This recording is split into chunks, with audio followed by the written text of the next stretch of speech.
So you and your ex have a long history together, and maybe there was a series of mistakes that you made throughout the course of the relationship, and eventually they broke up with you. And now you want to know, is there hope to save your relationship? So every single day I'm hopping on the phone and answering requests for video responses multiple times a day.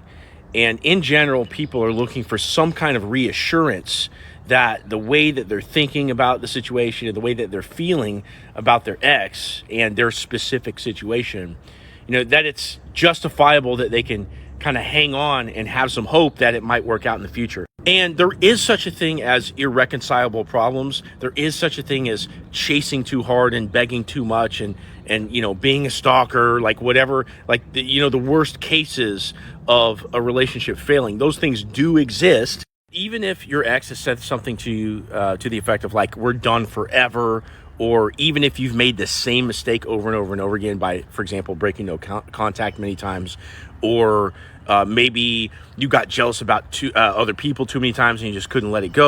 The things that people say when they break up with someone is an expression of how they feel in that moment. So in many cases, if a girl says, look, I want you out of the house, I don't want to hear from you, I need space, whatever they say or whatever the guy says, it's because of what's happened in that moment and also in the preceding time. It's a statement of how they feel right then. And this is why no contact is important, because when you go away for a period of time and you're not chasing that person and you're allowing them to miss you and consider, the consequences of their choice to get rid of you, which might have been a rash decision, but because they were mad at you, or if they're avoidant, they push you away because of some stressful event in their life. After going through all that, in a different moment, they start to feel like they're warming back up to you. And so as you guys are sending me requests for videos, as you guys are booking calls and or hopping on the lives and asking questions and all this kind of thing, understand that oftentimes there really is hope, but it matters what you do next.